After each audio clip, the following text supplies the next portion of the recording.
विद्यार्थी मित्रांनो, net set परीक्षेच्या दृष्टीने अध्यापन व संशोधन अभियोग्यता हे पुस्तक आपल्यासमोर आपण सादर केलेले आहे. या पुस्तकातील लोकविकास व पर्यावरण या घटकांतर्गत आज आपण दुसरे व्याख्यान पाहत आहोत.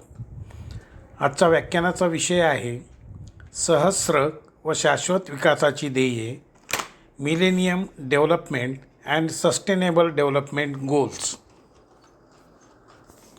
या प्रकरणाच्या अंतर्गत सुरुवातीला आपण शाश्वत विकास ही जी संकल्पना आहे या संकल्पनेविषयी थोडक्यात माहिती घेणार आहोत आणि नंतर आपण या विषयात जी काही ध्येय मांडलेले आहेत त्यांचा आपण विचार करणार आहोत. साधारणपणे प्रत्येक देशामध्ये जे नागरिक आहेत त्या नागरिकांना समान उत्पन्न मिळावं, सरासरी समान उत्पन्न लोकांना मिळावं आणि कोणत्याही दोन देशातील लोकांच्या जीवनाकडे आपण जर दृष्टी टाकली तर त्यामधून आपणाला असं लक्षात येईल की प्रत्येक देशामध्ये लोकांचा जगण्याचा जीवनाचा दर्जा जो आहे तो वेगवेगळा दिसतो. तर या बाबी ठळकपणे जगाच्या समोर आल्या. विकास ही संकल्पना प्रथम नैसर्गिक रक्षण या दृष्टीनं मांडण्यात आली. पण ही संकल्पना मांडत असताना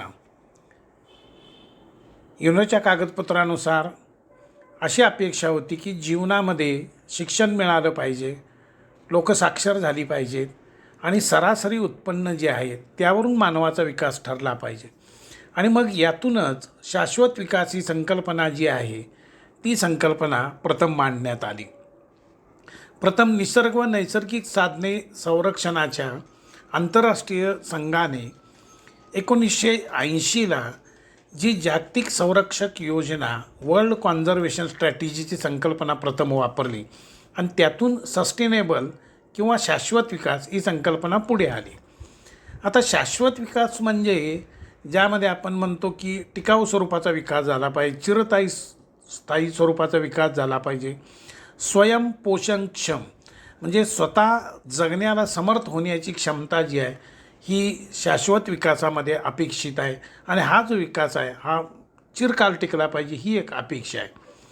दुसऱ्या संकल्पनेमध्ये याविषयी आपण विचार करू की भविष्यात आपला जो विकास करायचा आहे किंवा भविष्यातल्या आपल्या ज्या गरजा आहेत त्या गरजा डोळ्यासमोर ठेवून सध्या आपण विकासाची रचना करणे आणि त्याप्रमाणे पुढे जाणे यालाच शाश्वत विकास असं म्हणतात.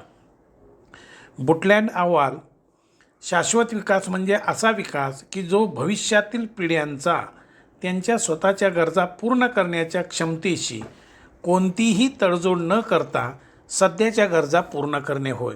म्हणजे यातून आपल्याला एक गोष्ट लक्षात आली की जो विकास करायचा आहे तो आम्हाला आत्ताच्या पिढीबरोबर पुढच्या पिढीलासुद्धा पायाभूत होईल, स्थिर स्वरूपाचं होईल. ही संकल्पना जी आहे ती शाश्वत विकास संकल्पनेमध्ये आपणाला दिसते.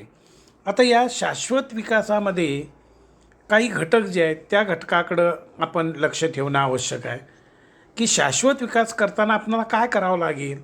तर जैवविविधतेचं संरक्षण करावं लागेल, मृदेचं संरक्षण करावं लागेल, लोकसंख्या नियंत्रणात ठेवावी लागेल, वनसंवर्धन करावं लागेल, हवा जल घनकचरा यांचं जे प्रदूषण आहे हे प्रदूषण आपण टाळलं पाहिजे, त्यावर नियंत्रण ठेवला पाहिजे. अलीकडं मोठ्या प्रमाणात टाकाऊ पदार्थ जे निर्माण होत आहेत त्याच्यावरही आपल्याला नियंत्रण ठेवायला पाहिजे. कारण का हे सगळे घटक निसर्गाच्या दृष्टीने महत्त्वाचे आहेत आणि या घटकामध्ये जर बिघाड झाला तर निसर्गामध्ये बिघाड होतो आणि आपला जो विकास आहे त्या विकासामध्ये अडथळे निर्माण होतात. आता हे सर्व करत असताना मेजर्स ऑफ सस्टेनेबल डेव्हलपमेंट म्हणजे शाश्वत विकासाची ही दृष्टी लोकांमध्ये तयार होणं आवश्यक आहे. आज आपण तंत्रज्ञानाचा मोठ्या प्रमाणात वापर करतो, पर्यावरणाशी मैत्री या बाबीसुद्धा आपण करत आहोत. पण जे निसर्गानं निर्माण केलेलं आहे ते जपणं, त्याचा वापर करणं आणि विकास करणं या बाबी शाश्वत विकासाच्या दृष्टीनं आवश्यक आहे. की साधारणपणे यांनी पर्यावरणाची 3R पद्धती जी आहे तिचा उपयोग करावा असं सुचवलेलं आहे. आता हे 3R म्हणजे काय आहे, तर रिड्यूस, रियूज, रिसायकल या संकल्पना याच्या आधी आपण ऐकलेल्या आहेत की रिड्यूस करा म्हणजे जेवढा आवश्यक आहे तेवढाच आपण निसर्गाचा वापर करावा अशी अपेक्षा आहे. अनाठायी वापर जो आहे तो वापर निसर्गाचा आपण टाळला पाहिजे. रियूज म्हणजे बऱ्याच गोष्टी आपणाला पुन्हा पुन्हा वापरता येतील, त्या गोष्टी आपण पुन्हा पुन्हा त्याचा वापर केला पाहिजे, हे रियूजमधून अपेक्षित आहे. रिसायकल पुनर्वापर, जसं आपण दैनंदिन जीवनामध्ये पाणी मोठ्या प्रमाणात वापरतो, पण हे वापरलेलं पाणी जे आहे ते पुन्हा आपणाला रिसायकल करता येईल का, किंवा आपण ज्या निसर्गातल्या वस्तू वापरतो, दैनंदिन जीवनात वस्तू वापरतो, या वस्तूंचा आपणाला काही वेगळा उपयोग परत वापर करता येईल का, या पद्धतीचा विचार म्हणजे 3R पद्धतीचा उपयोग असं आपणाला म्हणतो. आता या सगळ्या ज्या गोष्टी आहेत या सगळ्या गोष्टीमध्ये आपणाला शिक्षण हे अतिशय महत्त्वाचं आहे. या शिक्षणाच्या माध्यमातूनच आपण लोकांमध्ये पर्यावरण या संकल्पनेच्या संदर्भामध्ये उद्बोधन करू शकतो. त्यामुळे शिक्षणामध्ये शाश्वत विकासाची दृष्टी जी आहे ती निर्माण करण्याची ताकद आहे आणि त्यामुळं ही दृष्टी निर्माण करावी आणि जेवढी आपणाला निसर्गाची किंवा कोणत्याही वस्तूंची गरज आहे तेवढीच आपण वापर करावी अशी अपेक्षा या शाश्वत विकासाच्या दृष्टीमध्ये दिलेली आहे. आता हे करत असताना शाश्वत विकास हा आम्हाला मानवी विकासासाठी अपेक्षित आहे. म्हणजे मानवाला दैनंदिन जीवनामध्ये अनेक गोष्टी लागतात आणि या गोष्टीचा वापर जो आहे तो मानव सातत्यानं करत असतो आणि मग हा करत असताना मानव निसर्गातील अनेक गोष्टींचा वापर करतो आणि मग या वापरातून मानव आपला विकास करत असतो. साधारणपणे पूर्वी देशाचं राष्ट्रीय उत्पादन जे आहे हे राष्ट्रीय उत्पादन किती आहे या अनुषंगानं राष्ट्राचा विकास ठरवला जात होता. पण आज एवढ्या मोठ्या प्रमाणात प्रगती झालेली आहे, तंत्रज्ञानाची प्रगती झालेली आहे, उद्योगधंद्यामध्ये प्रगती झाली आहे, आर्थिक क्षेत्रामध्ये प्रगती झाली, पण तरीसुद्धा एवढी उत्पादन वृद्धी होऊनसुद्धा आपणाला समाजामध्ये मोठ्या प्रमाणात आर्थिक दरी दिसते, गरीब श्रीमंतीची दरी दिसते. शाश्वत विकासामध्ये हा मानवी विकास आपणाला अपेक्षित नाही.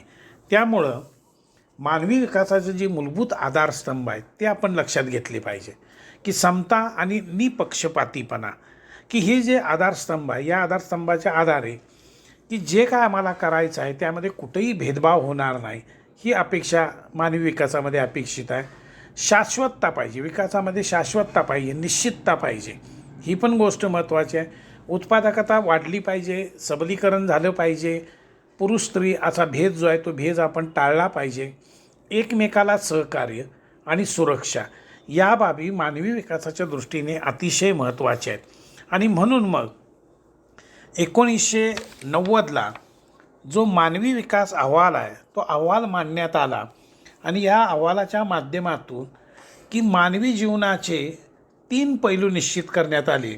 त्यामध्ये दीर्घायुष्य, शैक्षणिक प्राप्ती आणि जीवनमानाचा दर्जा. तर या 3 पैलूचं जर आपणाला मापन करायचं असेल तर आपणाला शाश्वत विकासाची जी संकल्पना आहे या संकल्पनेतून ते अपेक्षित आहे. आणि मग यातूनच संयुक्त राष्ट्र सहस्त्र विकास यांनी युनोनं मिलेनियम डेव्हलपमेंटसाठी काही ध्येय जे आहेत ती ध्येय निश्चित करण्यात आली आणि त्यातून या ध्येयाच्या माध्यमातून शाश्वत विकास व्हावा ही अपेक्षा जी आहे ही अपेक्षा याच्यामध्ये केलेली आपल्याला दिसून येते. आता हे सर्व होत असताना शाश्वत विकास जो आहे तो नेमका कशा पद्धतीने झाला पाहिजे त्याची सुरुवात झाली 2000ला, पण त्याच्या आधीही काही प्रमाणात विचार जो आहे तो विचार झाला होता.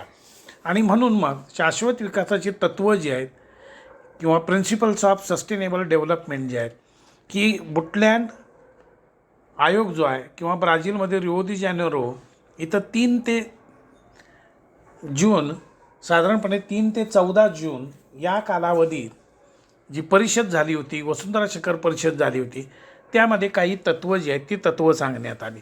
त्यामध्ये पहिला आहे आंतरपीठीय समता.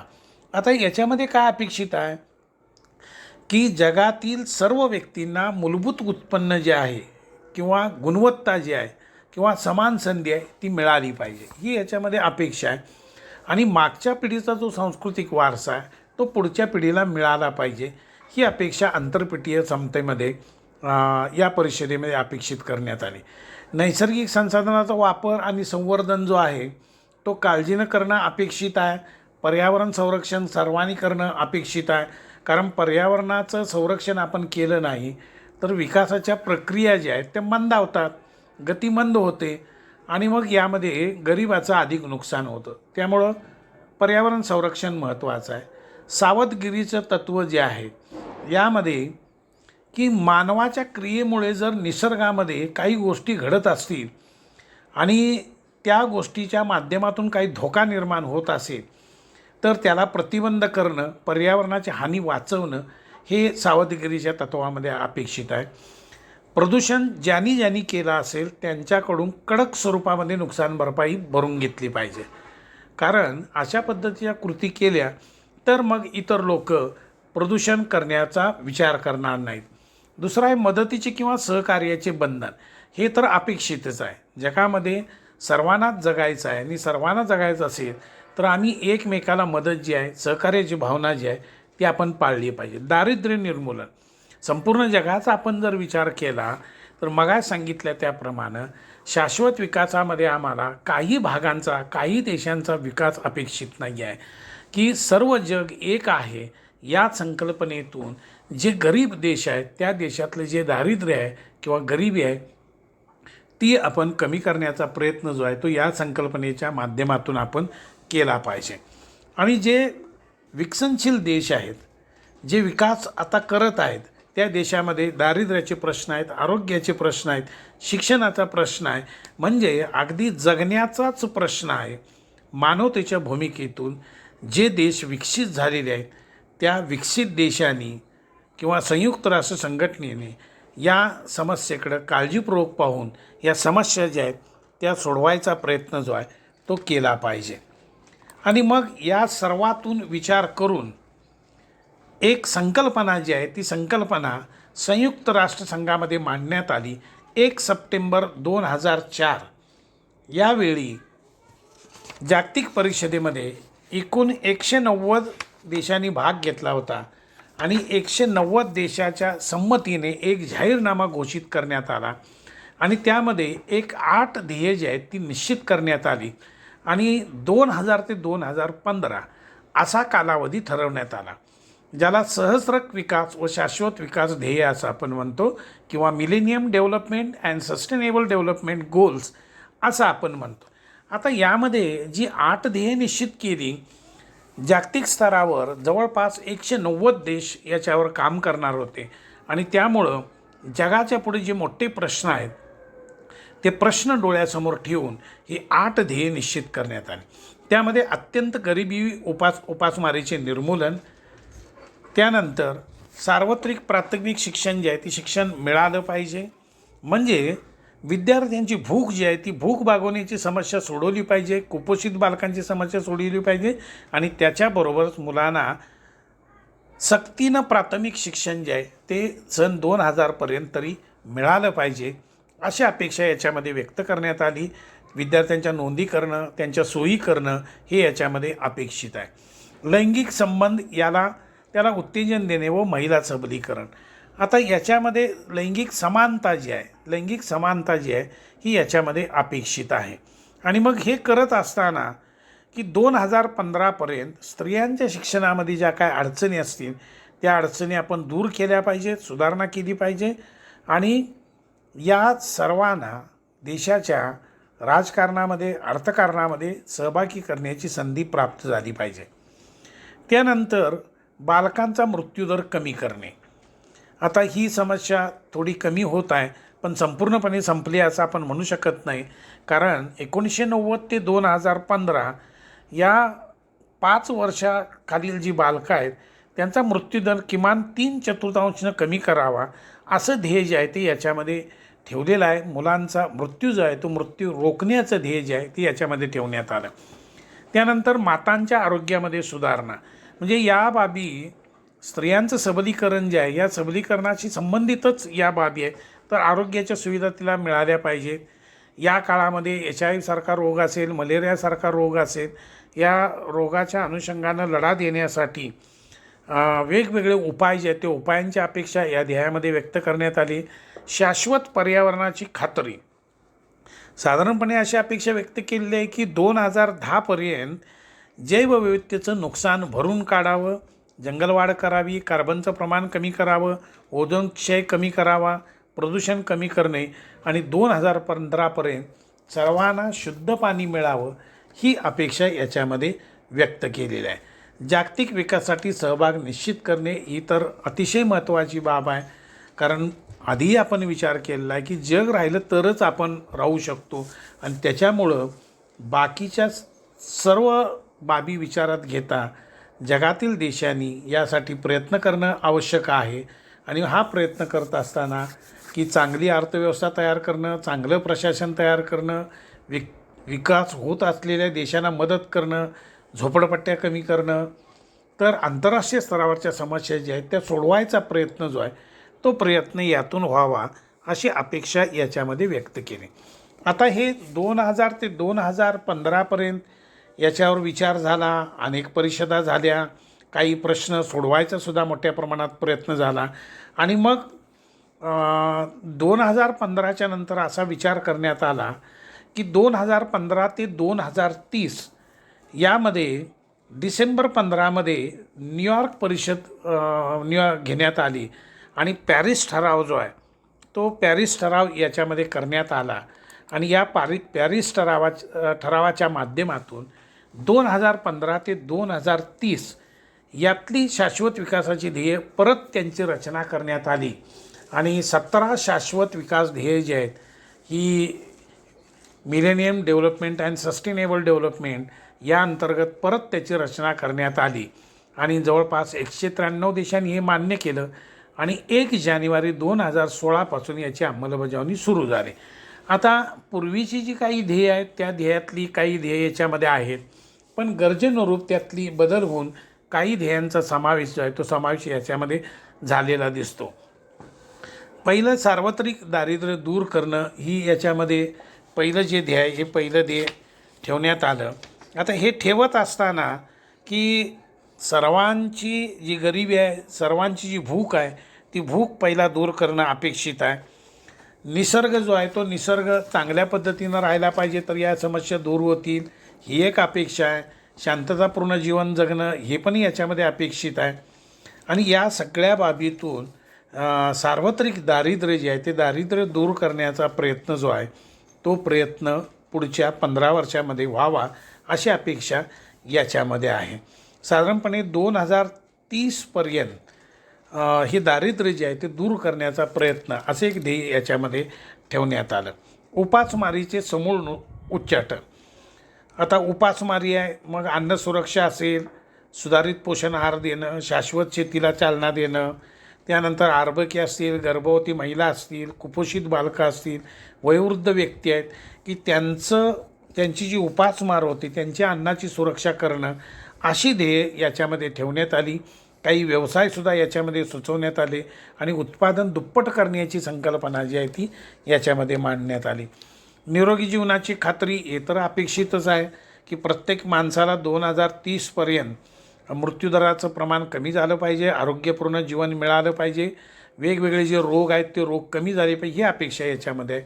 गुणवत्तापूर्ण शिक्षण जे आहे, गुणवत्तापूर्ण शिक्षणामध्ये अशी अपेक्षा केलेली होती की सर्वांना शिक्षण मिळालं पाहिजे, गुणवत्तापूर्ण मिळालं पाहिजे आणि 2030ला किमान त्याचा रिझल्ट दिसावा आणि सर्वांना आपण मोफत शिक्षण देण्याच्या स्थितीमध्ये पोचावं अशी अपेक्षा याच्यामध्ये आहे आणि रोजगाराची वृद्धी जी आहे ती या शिक्षणातून व्हावी ही एक अपेक्षा आहे. लैंगिक समानतेवर आपण विचार केला, ही समस्या अजूनही सुटलेली नाही.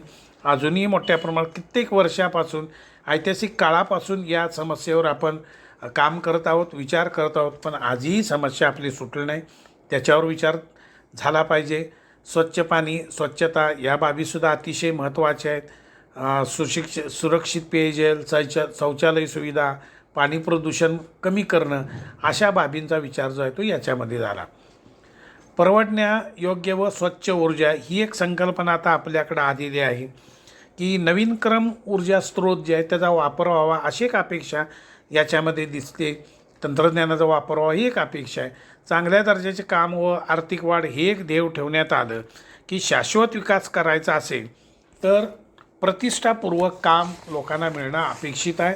त्यातून आवश्यक इतका पैसा त्यांना मिळावा आणि चांगल्या दर्जाचं जीवन तयार व्हावं ही अशा अपेक्षा आहे. उद्योग नाविन्यपूर्ण आणि पायाभूत सुविधा या तर अपेक्षितच आहे. विषमता कमी करणे म्हणजे सामाजिक प्रश्न जे आहेत हे सामाजिक प्रश्न विकासामध्ये बऱ्याच वेळा अडथळे ठरतात आणि हे प्रश्न कमी करणं अपेक्षित आहे. देशांतर्गत सुद्धा या बाबीमध्ये विचार व्हावा. देशाबाहेरील देशामध्ये सुद्धा याचा विचार व्हावा. वय असेल, लिंग असेल, विकलांगता असेल, वंश असेल, कुळ, धर्म असेल, या बाबींचा विचार जो आहे या बाबींचा विचार झाला पाहिजे आणि ही विषमता कमी झाली पाहिजे. ही एक ध्येय याच्यामध्ये ठेवण्यात आले. शाश्वत शहरे आणि समुदाय म्हणजे शहरांचा विकास आहे तो विकास झाला पाहिजे, सुरक्षित स्थिती प्राप्त झाली पाहिजे. पण याच्याबरोबरच ग्रामीण जीवन जे आहे ते ग्रामीण लोकजीवनसुद्धा सुधारलं पाहिजे ही अपेक्षा याच्यामध्ये आहे. शाश्वत वापर आणि उत्पादन ही बाब जी आहे ही बाब अतिशय महत्त्वाची आहे की कोणत्याही गोष्टीचा वापर करत असताना तो काळजीपूर्वक झाला पाहिजे अशी अपेक्षा याच्यामध्ये आहे. त्यामध्ये तुम्ही अन्नाचा वापर असेल, अन्नाची नासाड रोखली पाहिजे, पर्यावरण प्रदूषण रोखलं पाहिजे, या बाबी याच्यामध्ये अपेक्षित आहे.